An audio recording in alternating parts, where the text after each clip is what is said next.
ऋषिकेश में श्यामपुर नटराज बाईपास मार्ग पर चेकिंग के दौरान पुलिस ने नशे के एक सौदागर को गिरफ्तार किया है, जिसके कब्जे से पुलिस को 7.5 किलो गांजा बरामद हुआ है। पुलिस ने आरोपी को मुकदमा दर्ज करने के बाद न्यायालय में पेश किया, जहां कोर्ट के आदेश पर पुलिस ने आरोपी को जेल पहुंचा दिया है। जम्मू कश्मीर के कठुआ आतंकी हमले में शहीद हुए भानियावाला निवासी विनोद सिंह का पार्थिव शरीर सैन्य सम्मान के साथ मुनिकीरेती स्थित पूर्णानंद घाट पर लाया गया। यहां गमगीन माहौल में शहीद विनोद सिंह पंचतत्व में विलीन हो गए। चचेरे भाई पंकज भंडारी ने विनोद सिंह को मुखाग्नि दी। मौके पर गढ़वाल राइफल की 3 यूनिट सैन्य सम्मान के लिए पहुंची। सैनिकों ने सबसे पहले शहीद को पुष्प चक्र अर्पित किए।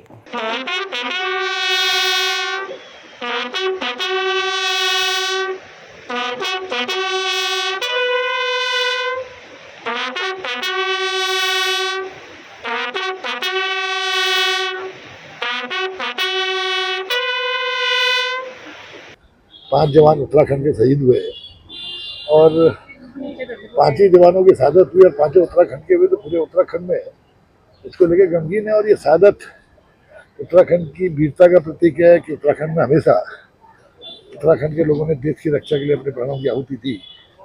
निसंदेह किसी का जाना बहुत दुखद होता है, पूरे परिवार के लिए, पूरे क्षेत्र के लिए, लेकिन ये एक ऐसी मौत है जो आदमी को अमर कर देती है। तो इन 5 का बलिदान व्यर्थ नहीं जाएगा, पूरा देश इनको हमेशा याद रखेगा और ये दुश्मनों से इसका बदला लेने के लिए निश्चित रूप से प्रेरणा भी आर्मी को देगी। निश्चित रूप से हमारा उत्तराखंड के एक व्यक्ति आज उम्मीद कर रहा है कि इनका बदला जरूर सरकार लेगी।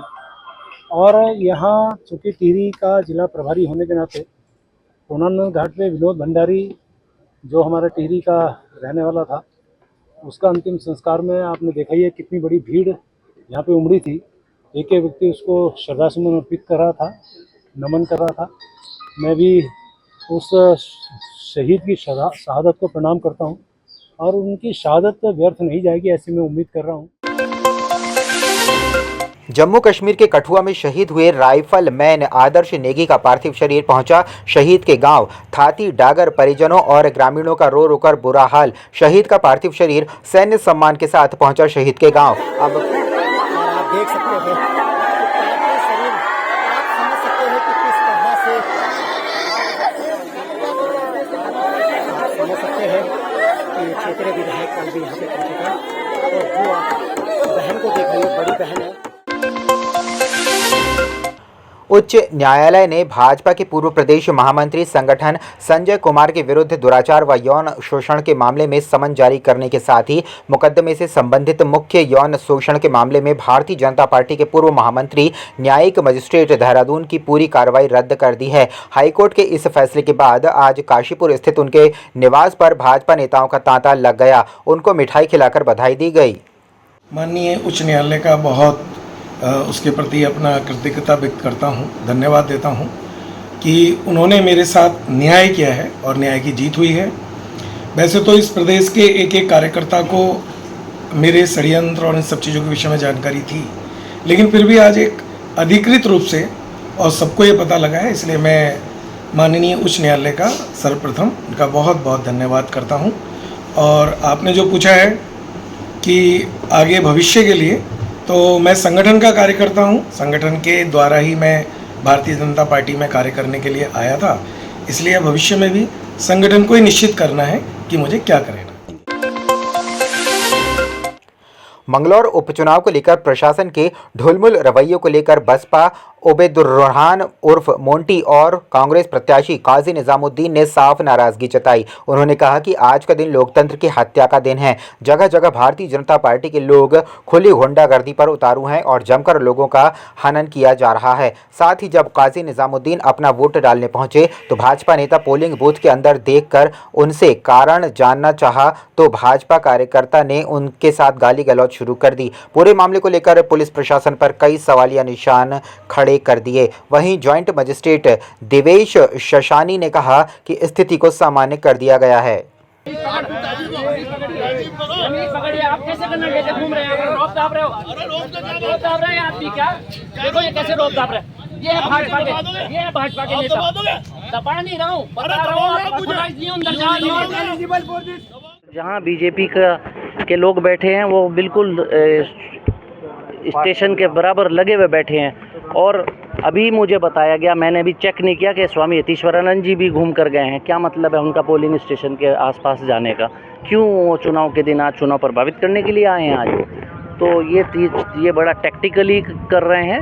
और लिबर्टी में गोली चली और लाठी डंडे बरसाए गए। लगभग आधा पौना घंटा बाद मैं पहुंचा हूं, तो जो घायल है आप लोगों के सामने हॉस्पिटल भी मैं लेकर आया हूं। और यहाँ स्थिति उन्होंने जो की है वो बड़ी ख़राब कर रहे हैं। लोकतंत्र की हत्या मत कीजिए। मंगलौर सीट पर चल रहे उपचुनाव को लेकर बीजेपी कोषाध्यक्ष पुनीत मित्तल के नेतृत्व में बीजेपी के प्रतिनिधि मंडल ने मुख्य चुनाव आयुक्त वीवीआर.सी. पुरुषोत्तम से मुलाकात कर एक ज्ञापन सौंपा।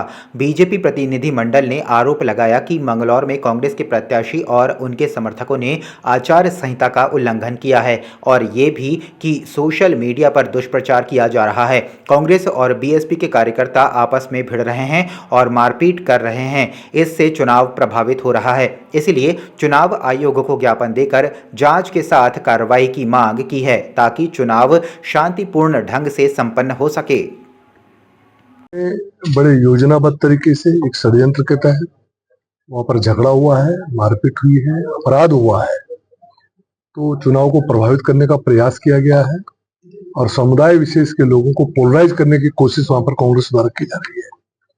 तो हम इस शिकायत को लेकर यहाँ पर आए थे और शिकायत हमने दर्ज कराई है और उसका संज्ञान लेकर निश्चित तौर पर वहां पर जिला प्रशासन को ये इंस्ट्रक्शंस जा रही हैं कि इस पर जो भी आपराधिक जो कृत्य हुआ है उस पर प्रशासनिक कार्रवाई हो और जिन लोगों ने सब किया है उस षड्यंत्र का पर्दाफाश हो और उस पर सख्त कार्रवाई हो। मंगलौर चुनाव में जो कांग्रेस के और बसपा के लोग अफवाहें फैला के वहां पर चुनाव को प्रभावित करना चाह रहे हैं, उसके विरोध में हमने चुनाव आयोग को एक ज्ञापन दिया है और उनसे रिक्वेस्ट करी है कि उसको रोका जाए ताकि चुनाव बहुत अच्छे ढंग से हो सके। वहाँ अभी भी 2 घंटे शेष हैं और क्योंकि भाजपा जीत रही है, वहां पर जीत के उस पे है, तो बसपा और कांग्रेस वाले बौखलाए हैं। सोशल मीडिया पे किस तरह का दुष्प्रचार की बात कही है? सोशल मीडिया पे वो एक इमोशनल वो कर रहे हैं, मेरे को मार दिया, मेरे को ये कर दिया। किसने मार दिया तुम्हें? खुद अपने आप को घायल करना चाह रहे हो या दिखा रहे हो रो के, ये सब तरीका ठीक नहीं है। मैं समझता हूँ इसे चुनाव के एक विशेष वर्ग के लिए वो प्रभावित करने का प्रयास करते हैं।